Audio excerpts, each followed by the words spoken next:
welcome back sa ating YouTube channel. No? Meron tayong ginagawa dito. Ito, tatak niya. Dito tatak niya mga kalikot, no? Kitang kita naman. Problema nito, ayaw tumugtog. Kahit meron naman siyang output. Subukan natin, no? Papakita ko sa inyo kung bakit siya ayaw tumugtog. Sinubukan natin, testingin natin. Nakasaksak na dito yung tester. Tapos sinet na natin dito sa output ng left. Nakasaksak na rin to sa cordon. Papower natin, no?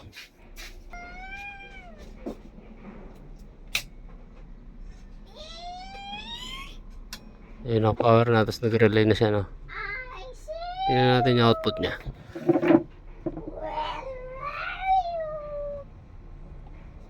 Adjust natin sa 0.5.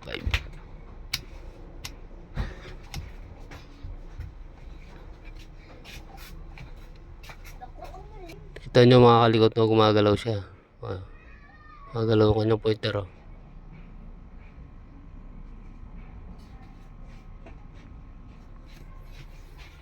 So ilalagay natin yung loop set nya. May loop set to ito. Sasaksak natin to sa kanyang out tsaka in para magko-connect sila. So kailangan muna natin itong iset ng 0.5 pala. Kasi baka pag sinaksak natin itong loop set nya, magkakaroon siya ng DC out. Masisira yung pointer natin, no? Kaya ko. Yun, no?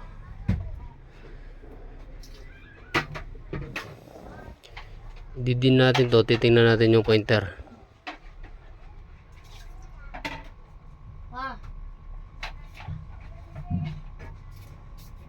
Ayun. So nakita nyo, no, mga kalikot, bigla siyang gumalaw. Dinin lang natin to. So ibig sabihin, hindi siya good, hindi okay yung kanyang sounds. Gumalaw siya, nagkaroon siya ng DC. Tapos yung fan nya naingay. So ibig sabihin may pumapasok na DC out, no? Yun ang alamin natin. Tapos may napansin ako ditong mainit na kanyang 12 volts na transistor. Itong 781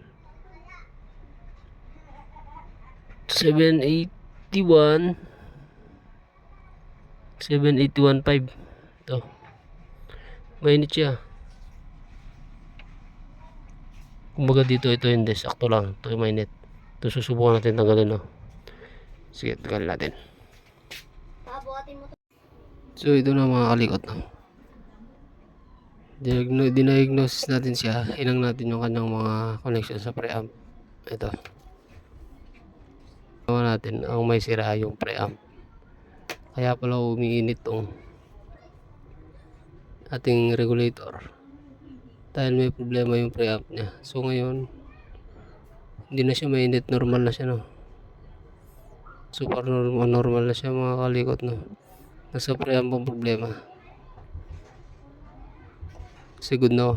Hindi na mainit. Dati mainit yan. Nung chinek natin mainit yan. Pero ngayon, hindi na. Tapos ang kanyang output, okay na siya. Kaya titingnan natin, no? Di ba nakita natin na gumagalaw siya, ngayon hindi na kasi naka-disconnect na yung kanyang preamp connection. So yun ang tatanggalin natin. Tanggalin ko muna ang kanyang preamp ko dahil marami kasi naka-connect dito. Tanggalin natin to, tapos papakita natin kung continue natin, no? So tanggalin muna natin, no? So itinuloy na natin yung ginagawa nating amplifier, no? Yung walang sounds pero may output. Ito, pinalitan na natin ng JRC 4558. Dahil nung pinalitan natin, nagkaroon na siya ng music, pwede na siyang tumugtog.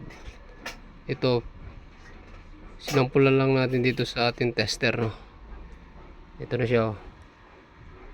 Naka-boreless yan mga kalikot, no. Meron tayong source dito na cellphone. Nagpi-play na yan. Wala lang sounds dahil wala siyang speaker. Ito yung katunayan ng kanyang ating tester.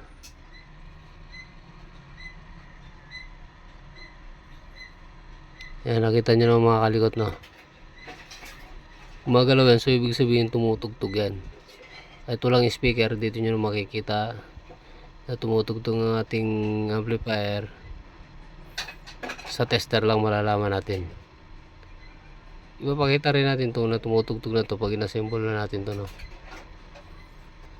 Itong 4558 GRC. Dito yan sa kanyang preamp. Simula na pinalitan natin yan, naging okay na siya. So assemble na lang natin to ng mga kalikot.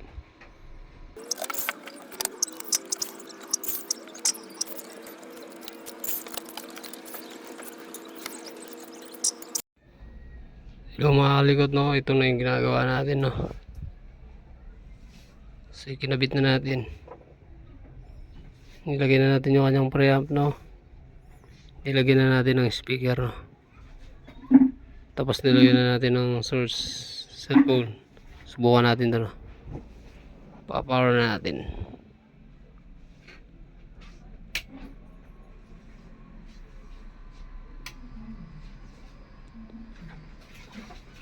Nag-power na siya, no, mga kalikot, no.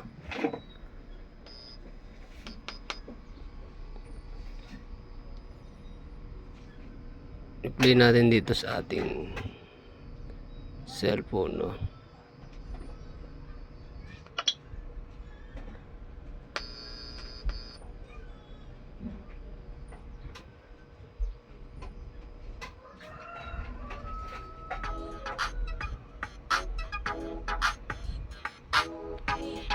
Yung mga kalikot, oh.